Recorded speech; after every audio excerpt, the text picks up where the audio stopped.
उसने सारी बात माँ को बताई। यह सुनकर माँ की दुनिया हिल गई। बंद दकियानूसी समाज में उसे अपनी बेटी का भविष्य अंधकार में डूबता दिखा, इसलिए वह तुरंत अन्ना को लेकर भाग निकली। उधर सरपंच को उसके आदमियों ने अस्पताल पहुंचाया।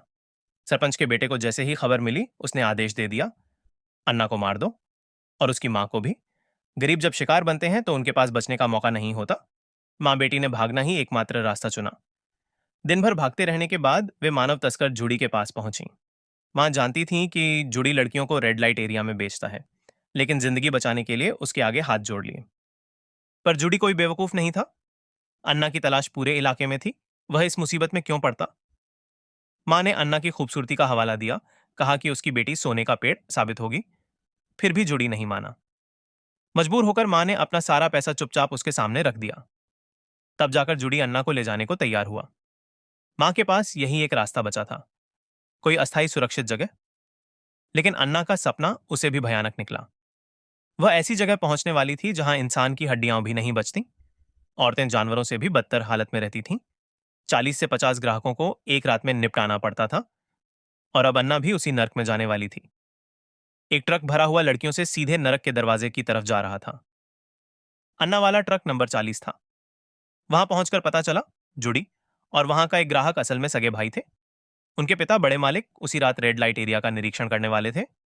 दोनों भाइयों में इस बात की होड़ थी कि किसकी लड़की आज सबसे महंगी बिकती है। लड़कियों को कमरों में बांटा गया। अन्ना बाथरूम में छिपकर भागने का मौका ढूंढने लगी, लेकिन यहां हर कोना निगरानी में था। उसके कमरे से निकलते ही संख्या में एक लड़की कम दिखी। ग्राहकों को शक हुआ। अन्ना समझदार थी, डरते डरते सामने आई।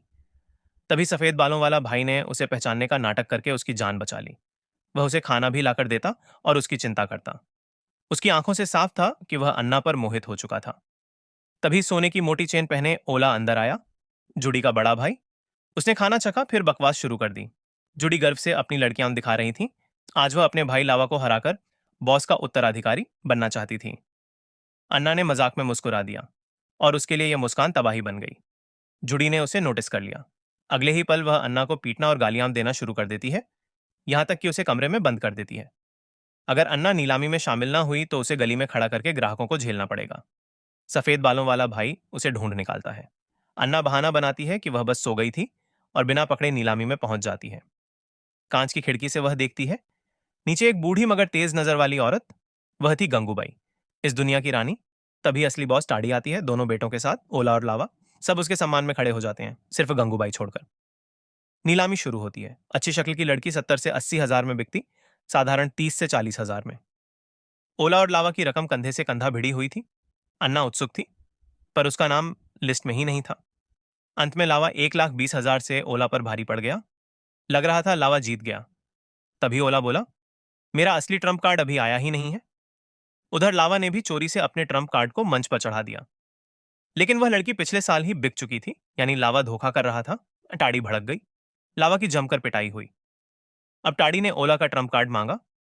उसी समय अन्ना अचानक मंच पर जा चढ़ी और बोली कि वह ट्रम्प कार्ड है। पूरा हॉल सन्न। टाड़ी को हंसी भी नहीं आई। सभी के लिए अन्ना बस एक बेकार लड़की थी। उसे धक्का देकर मंच से उतार दिया गया। ओला का असली ट्रम्प कार्ड अब भी नहीं आया था, इसीलिए टाड़ी ने फैसला सुनाया, आज लावा विजेता है। गुरूर से भरा लावा अपने ट्रम्प कार्ड लड़की को घर छोड़ने के नाम पर उठा ले गया, लेकिन असल में उसे मार डालने ले जा रहा था। उधर अन्ना जुड़ी के ठिकाने से भाग निकली। सड़क पर उसने अपने गांव के किसी एक परिचित का नाम पूछा, लेकिन पता चला कि वह औरत एड्स से मर रही है। फिर भी अन्ना ने खुद को टूटने नहीं दिया।